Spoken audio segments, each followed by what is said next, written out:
Salut les amis, petite vidéo rapide, je voulais parler de survie, le survivalisme, la survie, tout ça, c'est des mots qui sont employés à tort et à travers, et donc c'est marrant en fait quand tu analyses un peu tout ça, c'est marrant, et ça fait réfléchir, voilà. La vraie survie. Les survivalistes en général veulent survivre. Leur but c'est de survivre. Par définition, survivaliste va avoir dans le Larousse. Survivaliste, c'est celui qui cherche à être autonome pour survivre seul le plus longtemps possible, etc. Et puis c'est décuplé dans plein de définitions. Tout le monde a sa propre définition du survivalisme et de la survie en général.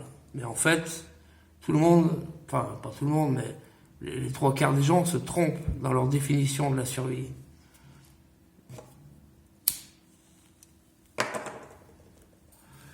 La vraie survie, c'est pas, t'as vu, j'ai mis l'écharpe parce qu'il fait froid. Hein. Là, j'ai tout ouvert les fenêtres, il y avait presque 0 degré ce matin.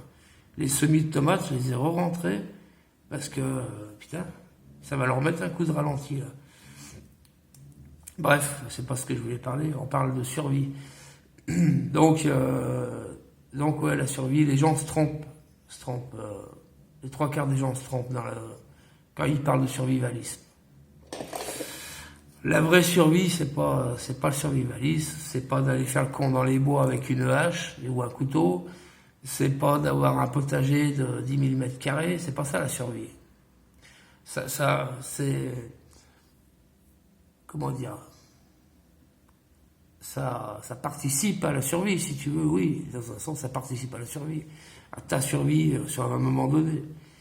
Mais la vraie survie, c'est pas ça. La vraie survie, moi, ma définition de la vraie survie,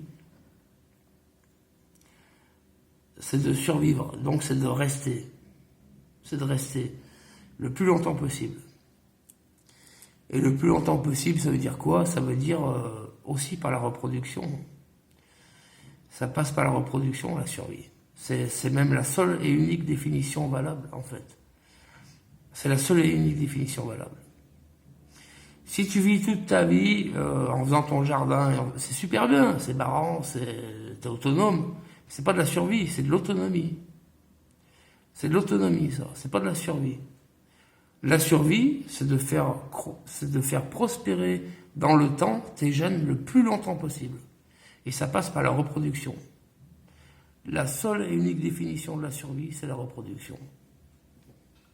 C'est la continuité de l'espèce. C'est la seule et unique définition. Ça passe par se reproduire, avoir des gamins le mieux possible, dans la meilleure santé possible, avec des bons gènes du côté de la mère, du côté du père, tout additionné, produisent ta descendance, qui est par définition la vraie survie, en fait. C'est ça la vraie survie. C'est ça la vraie survie. C'est pas autre chose la survie. La survie d'une espèce, la survie d'une lignée de génome, c'est la reproduction. C'est ça la vraie survie. C'est l'unique et seule et unique définition. Il n'y a aucune autre définition possible. Tu vois, dans les végétaux, c'est pareil. Hein. Dans les végétaux, moi, là, je fais des semis, que ce soit des courges, des tomates, des pois gourmands, tout ce que tu veux. Je m'arrange toutes les fins de saison pour garder des semis, pour garder de la semence, pour faire perdurer cette espèce. Et cette espèce, par le travail que je fais, par définition, elle survit. Quand je fais des gosses, c'est pareil. Mon génome survit à travers mes gamins. C'est ça la vraie survie. C'est pas d'aller faire un feu dans les bois. D'aller faire un feu dans les bois, c'est bien, c'est cool. Mais c'est pas la survie, ça. C'est pas la survie. C'est la survie de comptoir, en fait. C'est la survie de comptoir, ça. La vraie survie, c'est la poursuite de la vie. Et la poursuite de la vie se fait uniquement par la reproduction. Toutes mes variétés que j'ai de tomates, j'en ai peut-être 400. j'ai des poids gourmands pareils, enfin, je n'ai pas 400 des poids gourmands, j'en ai bien une cinquantaine, et c'est un boulot phénoménal pour les faire survivre, pour récolter les semences chaque année, dans les meilleures conditions et avec la contamination la plus faible possible de génome extérieur, avec une pollinisation contrôlée. Ça, c'est la vraie survie d'une espèce. C'est ça la vraie survie. Nous, c'est pareil. Inconsciemment, on le fait. Inconsciemment. On est attiré par des femmes qui sont susceptibles de reproduire au mieux, dans une santé exceptionnelle, de nos gosses pour survivre, pour prolonger l'espèce. C'est pas pour rien qu'on est attiré par des femmes.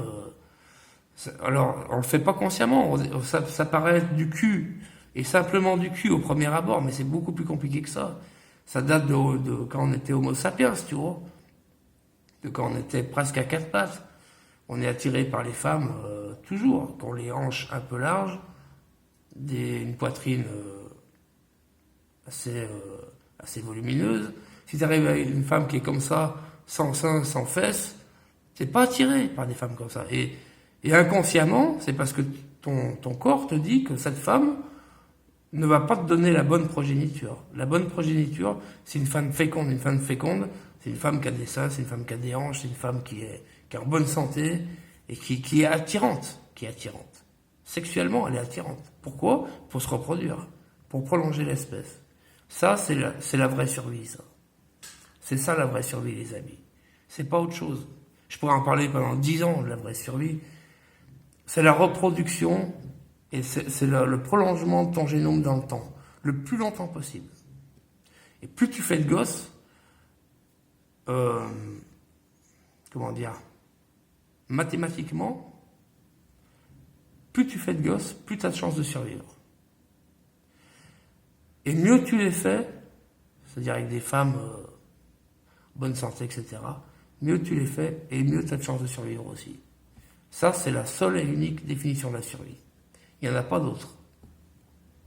Voilà, petite réflexion du jour, mais je pourrais en parler pendant 10 ans, en fait, de la survie, parce que c'est ça, la vraie survie. Prenez soin de vous, les amis. À bientôt.